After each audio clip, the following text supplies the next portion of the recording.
Bismillah ar-Rahman ar-Rahim. Yesterday, I wish you all could have seen. If you haven't, you should have seen our Jewish neighbors from across the country. They made me so proud and inspired. You could hear the voices throughout Cannon come through Longworth, through Rayburn, as they shouted ceasefire, as they shouted not in my name, as they shouted never again to no one. And mashallah, the Muslimin in the crowd today, if this is not a showing that most America is not with you, Mr. President. That's right. Woo. That's right. Most of America is not with the people that don't want to de-escalate and facilitate a ceasefire. I don't know who you're listening to, I don't know who you're talking to, but you're obviously not talking to these Americans. That's right. So you Jama'ah, I'm going to speak the language that they only understand. Because as we go for over a dozen days of pure violence, massacres, it didn't matter how many bodies we showed them, how many children we showed them, how many tears we shed, it wasn't the chemical weapons that was melting children's faces, burning them. It wasn't the cry of a mother or a father who took so long to have his baby boy crying, kneeling down to kiss him for the last time. It wasn't that. Do you know why now all of a sudden there seems to be this small little bit of humanization? Badri alaikum. When did you decide? Now? Now? After a man mutilated 26 times a 6-year-old body. We kept telling you, be careful. Stop equating this type of violence with the whole faith and the whole people. You didn't listen. Do you know when they started listening? Is when I told them, I just want you to know, Michigan is an important state where I come from. I'm going to speak their language. Come on, I want you to be honest with me, because it doesn't matter how many bodies. It don't matter how many are dying from a war crime. War crimes are being committed. The answer to war crimes is not more crimes, ya Jama'ah. It's not how it works. You want to end the cycle of poverty? Be honest. Be truth tellers. Tell the truth. I'm going to speak the language. Mr. President, Michigan is an important state for you. So is Pennsylvania, and so is Georgia. And guess what, Mr. President? We will not forget. When we were mourning and crying and begging our country to stop the violence, it was silence. It was memos shredded. Don't say de-escalate. Don't say stop the violence. Don't say, hey, apartheid Israel. You gotta stop. This is a war crime. You're not following international human rights. No one spoke up.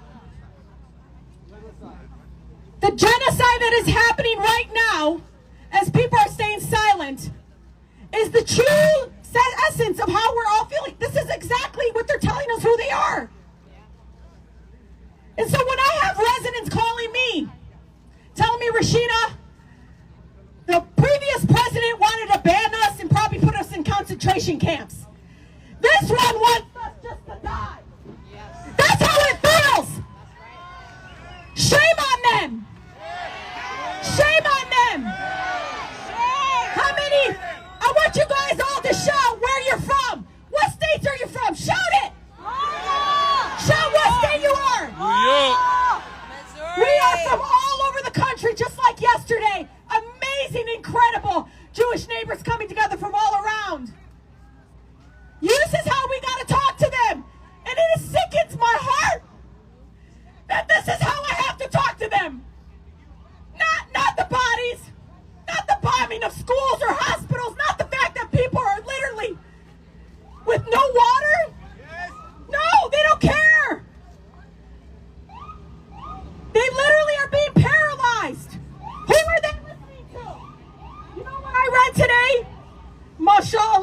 This is amazing. I am actually like, who do I send this to with the administration? Who are they listening to? When I read 80% of Democrats support a ceasefire. Yes! 57% of independents support a ceasefire. We have to talk their talk, ya Jamal. You want to save lives with me? Go ahead, this is the way you talk to them. Guess how many Republicans? 56% of Republicans want a ceasefire. So if I have to show them in numbers, we're not going to sit back. Every child that died in Gaza, I'm going to multiply it by hundreds to show up. And if we show up, I don't care. We'll vote for drain commissioner.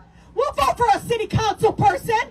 We'll vote for a state representative that sees us and stands with us. We'll vote for Cory Bush. We'll vote for people like that stood with us. But guess what? We're going to remember. And maybe we don't want to vote for either the people that want to ban us or the people that want to let us sit silent while a genocide happens. That's the way we have to speak. Allah Hamhim. Allah Hamhim Kulhim. But they forget, I'm an American, but me Palestini. Allah me. I want my sister to live in a free Palestine before she dies. I want her to walk and pick her olives in a free Palestine. I want her to eat the warm tea, the figs as she opens it on her land and puts it in her mouth in a free Palestine. And ya Jamaa, the way we do it, we're not going to stay home. Oh, no. We're going to show them we're here. We vote. But guess what? If we skip the top of the ticket, if we feel like the people that want to represent us is going to sit by and allow a genocide to happen, you're not giving us a choice. You're not giving us a choice. So I'm going to always stand on truth. I'm going to always stand in saving lives. How many of you want to save lives? Yes. When they sit there yesterday and vilifying my Jewish neighbors that came here to demand, and these are American Jewish communities throughout the country that demand, vilifying them, calling them all kinds of names. That's when we speak up and say, what about their voices? And say not in their name and never again. What about us? We showed up and you betrayed us. You've abandoned us. That's how we feel. It shouldn't have took, but they have to be dead right now and killed. Yani ya Jamaa 26 times. I'm not going to sit back and I'm not going to fall for the warmonger propaganda. The thing they forget is that all of our communities come from war, from tragedy, from these horrific. When we see that child, we feel it. Yes. And it sickens me that nobody else sees the Palestinian people as they die equally as human. We're not disposable. We have a right to live. We have a right to not have everyone turn their backs on them. And I want my family in Palestine. I wish they can see this. I wish the Gaza children can see this. American people, the American people are not all in support of the genocide. We want you to live just like everyone else. That's right. Not all of America is with the Oval Office right now or what Congress is doing. The majority of them want a ceasefire. So wake up. Wake up, members of Congress. Wake up, the president. Wake up. All right, as soon as I finish It is time now for a ceasefire. I want them to hear you. Ceasefire now. Ceasefire now. She's getting on the phone. Okay, I can't hear you. I'm saying just give me a second, man. Just 1 second.